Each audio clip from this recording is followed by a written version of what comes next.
সালামু আলাইকুম বন্ধুরা। তো অনেক সময় আমরা দেওয়ানি দীর্ঘ মামলা দায়ের না করে ফৌজদারি মামলার মাধ্যমেও আমাদের স্থাবর সম্পত্তি ইমুভেবল প্রপার্টি ফেরত পেতে পারি।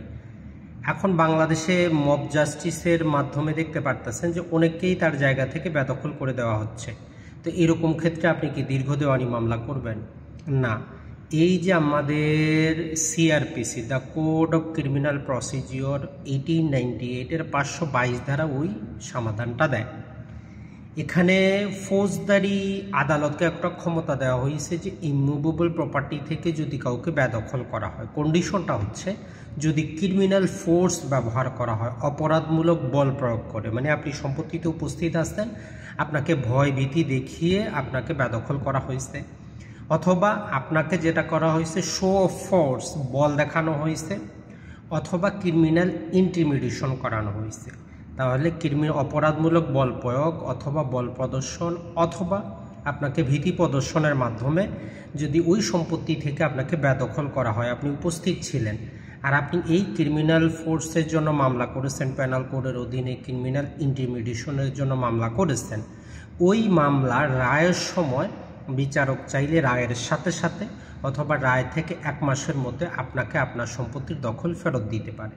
তো এই জন্য আপনাকে পৃথক করে দেওয়ানি মামলা করার দরকার নেই। তবে এই আইন আবার বলে দিচ্ছে যে এই ফৌজদারি আদালতের রায়টা এটা কোনোভাবেই প্রকৃত মালিককে দেওয়ানি মামলা দায়ের করে তার অধিকার প্রতিষ্ঠাকে বাধাগ্রস্ত করে না। মানে কেউ যদি মনে করে না উনি অরিজিনাল মালিক, তাইলে উনি দেওয়ানি স্যুট দায়ের করতে পারেন, এখানে কোনো সমস্যা কিন্তু নাই। এই কাজটা আপিল আদালতও করতে পারে। তো এই জন্য আমরা যদি আইনের বেসিক থিমটা যদি বুঝতে পারি, জানতে পারি, আমাদেরকে দীর্ঘ দেওয়ানি পন্থায় যাইতে হবে না। আপনার ফ্ল্যাট থেকে জোরপূর্বক কেউ আপনারা দখল করে নিল, তার মধ্যে ক্রিমিনাল ফোর্স, ক্রিমিনাল ইন্টিমিডেশন অথবা যেই শো ফোর্স যেইটা আপনার সাথে করা হয়েছে ওই ক্যাটাগরিতে আপনি মামলা দায়ের করেন, ফৌজদারি মামলা দ্রুত নিষ্পত্তি হবে, দ্রুতই আপনি দখলটা কিন্তু ফেরত পাবেন। আমরা গতকালকেও কয়েকটা নিউজ দেখেছি যে বিভিন্ন পাগল নাবালকদের নিয়ে যে 2 জন ব্যক্তিকে ফ্ল্যাট থেকে বেদখল করে দেওয়া হয়েছে। এখন তারা করবে কি? দেওয়ানি মামলা করবে? কোনো দরকার নেই।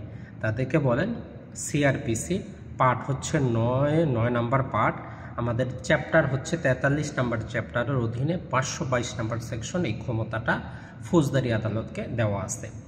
যদি ভূমি রিলেটেড আরও গুরুত্বপূর্ণ জিনিসগুলো জানতে চান, আমাদের সাতকাহন চ্যানেল এবং সাতকাহন বইটা অবশ্যই আপনার সংগ্রহে থাকা উচিত। যে যারাই বাংলাদেশ বার কাউন্সিলে পরীক্ষা দিবেন তাদের জন্য আমাদের সাতকাহন অ্যাডভোকেসি ফাউন্ডেশন ব্যাচ চলতেছে।